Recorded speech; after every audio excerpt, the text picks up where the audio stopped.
Assalamualaikum warahmatullahi wabarakatuh.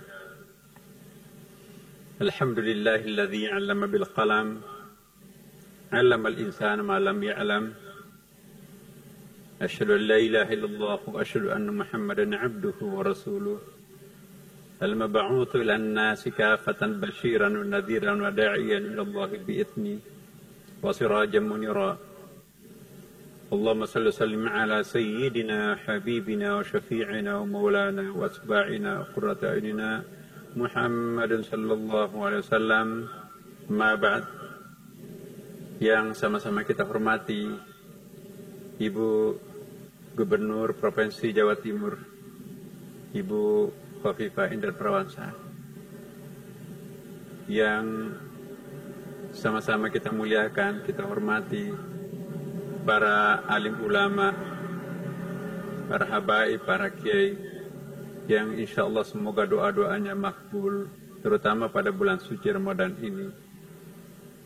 Tentu yang saya juga hormati seluruh para pejabat, baik sipil maupun militer, yang terhimpun di dalam acara kita yang luar biasa ini. Inilah nuzul Quran pertama di Indonesia, bahkan di dunia ini. Kita lakukan peringatan nuzul Quran dengan cara yang seperti ini. Subhanallah, terobosan yang dilakukan oleh Ibu Gubernur ini saya kira perlu diapresiasi, dan ini kita mencatat sejarah bahwa Jawa Timur lah yang memulai sesuatu yang dahsyat. Ya, tadi kita juga mendengarkan bagaimana para bupati, wali kota memang pantas untuk memimpin masyarakat Jawa Timur yang religius. Saya jadi merinding, Bapak Ibu sekalian. Masya Allah, para bupati, para wali kota itu kayak qari, bahkan Ibu Gubernurnya juga qari'ah. Masya Allah. Bapak Ibu sekalian, subhanallah, pada malam penuh berkah ini, izinkan saya dalam waktu singkat ini sedikit untuk menjelaskan kembali ayat yang sering tadi kita baca. Ya, ayat yang paling pertama Allah turunkan dalam Al-Quran ialah Iqra. Iqra ini fi'il amr. Tidak ada kitab suci yang diawali dengan fi'il amr. Kita lihat mulai dari Taurat, Injil, Zabur, ya, Ten Commandment, itu tidak ada fi'il amr yang tampil pertama. Satu-satunya kitab suci yang diawali fi'il amr, kalimat perintah, hanya Al-Quran. Yang menarik adalah fi'il amrnya itu Iqra. Lebih menarik lagi, Iqra, bacalah, ditujukan kepada orang yang belum bisa membaca, menulis pada waktu itu. Lebih menarik lagi, biasanya kalau ada fi'il amr itu ada maf'ulnya.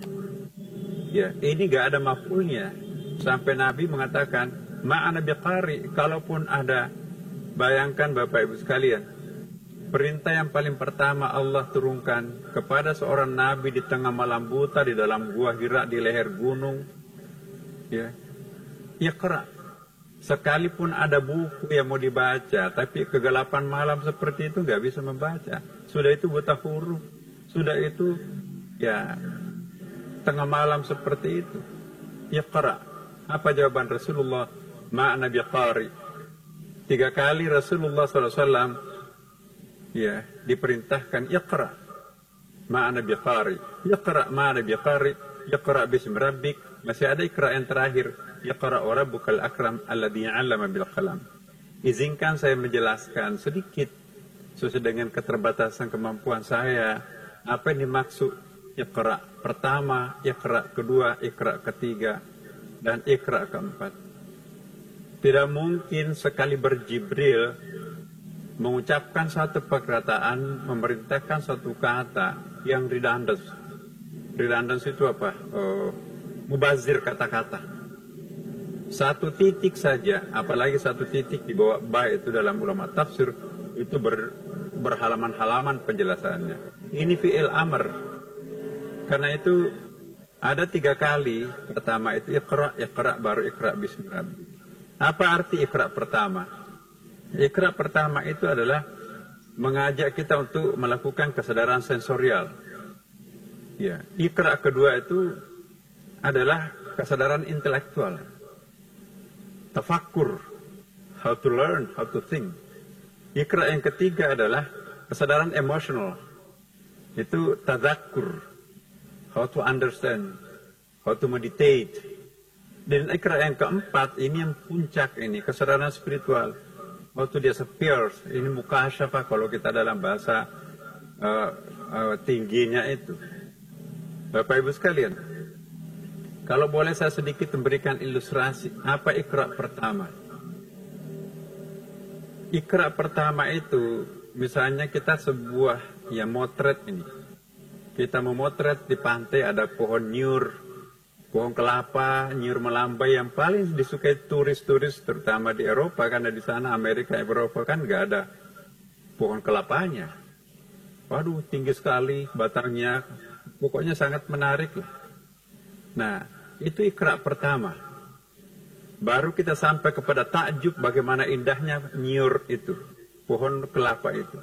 Iqra yang kedua itu kalau kita sampai sedikit berpikir, memikirkan, Masya Allah, pada pohon kelapa itu ternyata ada sapu lidi, ya, ada cendol, ada ketupat, ya, ada jembatan darurat di situ. Masya Allah, ternyata A sampai Z pohon kelapa itu semuanya ada gunanya, ada manfaatnya. Benar kata Al-Quran, ma khalaqta hadza batila, tidak ada ciptaan Tuhan yang tidak bermanfaat. Nah, itu Iqra kedua. Jadi kalau kita hanya bisa membaca Quran, bahkan menghafal Quran, tapi belum faham apa arti yang kita baca, masih tetap kita berada pada level Iqra yang pertama. Tentu tantangan kita bagaimana naik kepada Iqra yang kedua, sudah bisa ngerti pohon kelapa tadi itu apa. Ternyata semuanya berfungsi. Ya, hilang kecantikannya pohon kelapa itu kalau kita memahami apa arti detail-detail pohon kelapa bagi kemanusiaan. Iqra yang ketiga, ya, ibaratnya pohon kelapa tadi itu, subhanallah, ternyata sangat bermanfaat. Yang menanam batang kelapa itu adalah almarhum ibu atau bapak saya. Subhanallah. Dia tidak sempat menyaksikan dan dia tidak sempat mencicipi buah kelapa yang sangat indah dan sangat nyaman dan sangat enak ini. Jadi setiap kali melihat pohon kelapa di depan rumahnya yang terbayang itu wajah ayahnya. Waktu itu mungkin sudah mulai sakit-sakitan, batuk. Tapi tetap merawat pohon kelapa itu. Itu pertanda bahwa kita itu sudah masuk pada Iqra ketiga, membaca Quran secara emosional. Dalam bulan suci Ramadan ini, umumnya kita membaca Quran secara emosional Iqra ketiga. Maka itu tidak terasa khatam Quran. Apalagi sekarang. Di luar Ramadan, kita jarang mau membuka Quran. Kenapa? Karena Iqra pertama kita yang dominan. Ya. Dan masih ada, kita lihat Iqra yang ketiga ini sangat emosional. Emosionalitas kita itu kalau berfungsi, Masya Allah, Quran itu akan semakin menarik. Ada cinta yang sangat mendalam pada Quran itu.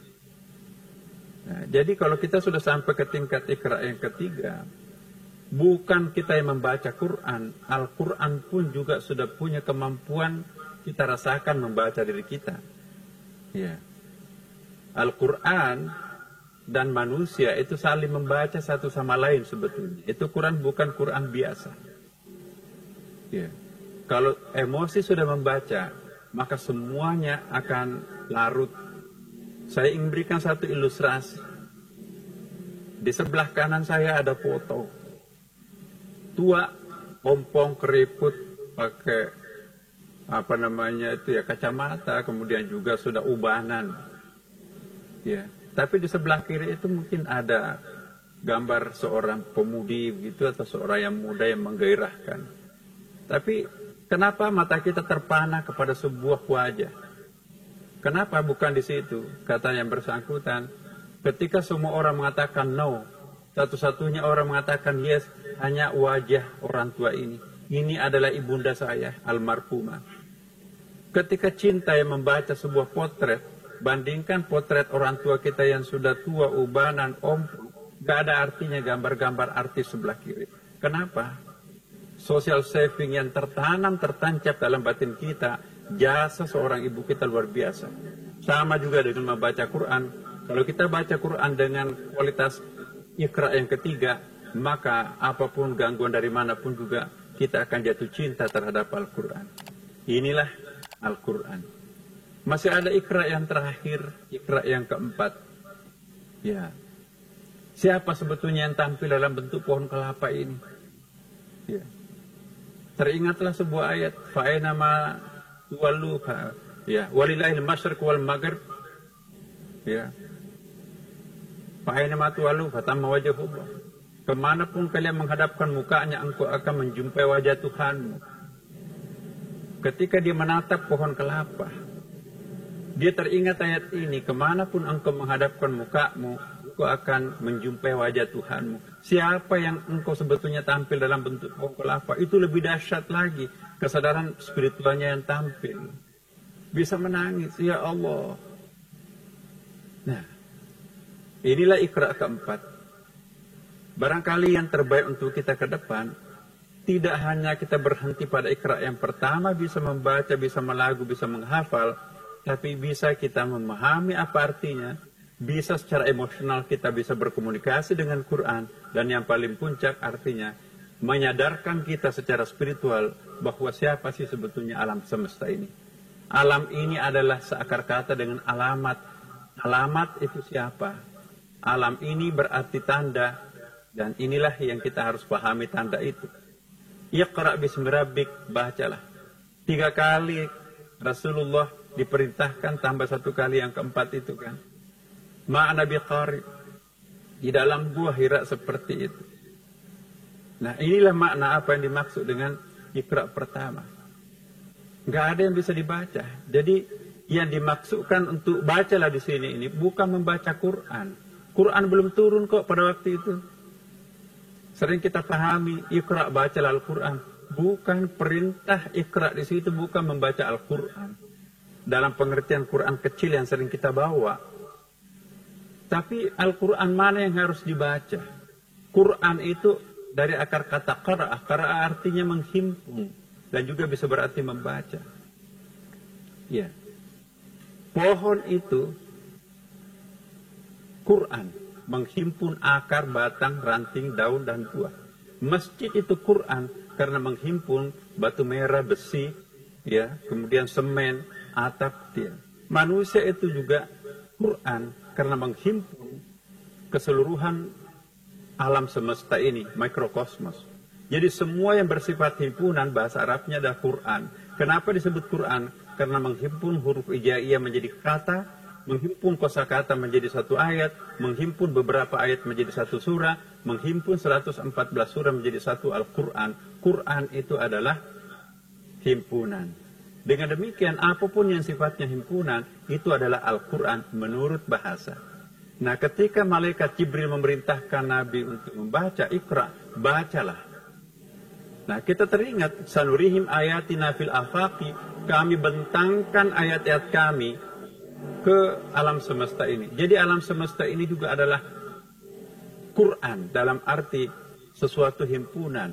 Galaksi Bima Sakti yang lengkap dengan planet-planet sepasangnya itu. Partner-partnernya. Ada mataharinya, ada bulannya, ada cincinnya, segala macam. Itu juga adalah Al-Quran yang harus dibaca. Bapak Ibu sekalian. Nah, mengapa Iqra yang pertama diturunkan? Kenapa bukan kalimat khabariyah? Kalau kita tidak membaca sejarah, sulit memahami apa arti Iqra. Kita sangat terbantu dengan sebuah buku yang ditulis oleh mbahnya filsafat di Harvard University itu, yaitu Profesor Dr. Hull. Dalam bukunya yang sangat terkenal, History of Philosophy of Sciences, sejarah filsafat dan sains. Dalam penelitiannya Profesor Hull itu, setiap 6 abad itu terjadi pergumulan antara agama dan sains. Abad ke-6 sebelum Masehi sampai 1 Masehi dimenangkan oleh ilmu pengetahuan atau sains. Agama tenggelam. Makanya itu abad ke-6 sebelum Masehi sampai 1 Masehi kita tidak mengenal tokoh agama yang sangat monumental di situ. Yang muncul adalah Plato, Aristoteles, Socrates, Thales, Anaximenes, dan sebagainya. Pemikir-pemikir yang berkaliber internasional sampai sekarang karyanya itu masih monumen. Ya, agama tenggelam tapi sainsnya, filsafatnya tampil. Tapi abad 1 sampai 6 Masehi ditandai lahirnya Nabi Isa atau di sana disebutkan Yesus Kristus, sampai abad ke-6 yang ditandai dengan hadirnya Islam, lahirnya Nabi Muhammad SAW, itu dimenangkan oleh agama. Sains tenggelam pada waktu itu. Hampir tidak ada saintis yang lahir abad 1 sampai 6 Masehi menurut Profesor Poole. Yang muncul adalah gereja dan kaisar berkoalisi untuk menentukan otoritas kebenaran. Tidak ada yang boleh menentukan kebenaran selain otoritas raja dan gereja pada waktu itu. Terjadilah masa kegelapan pada waktu itu.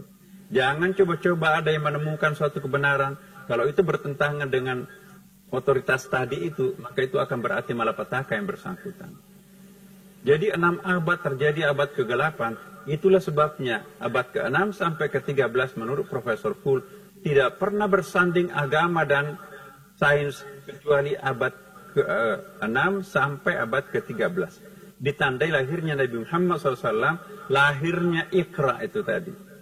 Iqra-nya syaratnya harus bismirabbik. Di abad pertama tadi itu, abad ke-6 sebelum Masehi sampai 1 Masehi, itu hanya Iqra. Tapi abad 1 Masehi sampai 6 Masehi itu hanya bismirabbik. Islam datang, turunnya Al-Quran, Iqra, tapi syaratnya harus bismirabbik. Iqra tanpa bismirabbik itu akan melahirkan monster. Ya. Tapi bismirabbik tanpa Iqra itu akan lumpuh. Nah, jadi tidak pernah terjadi dalam sepanjang sejarah umat manusia di mana agama dan sains itu menyatu sebagai satu kesatuan yang integrated, tak terpisahkan, kecuali pada abad ke-6 sampai ke abad ke-13 menurut Profesor Poole. Itulah rahasianya mengapa Iqra. Mengapa Iqra? Karena dulu tidak pernah orang membaca. Jadi ada sebuah hentakan, bacalah. Salah satu kunci peradaban untuk manusia naik ke atas itu adalah harus dengan membaca. Itulah sebabnya juga ayat yang turun setelah Iqra itu adalah Nun wal qalami wa ma yasturun. Demi pena dan apa yang dituliskannya. Sumpah pertama Tuhan demi kalam, demi pena. Ayat pertama yang Allah turunkan Iqra. Jadi ilmu pengetahuan itu sangat penting.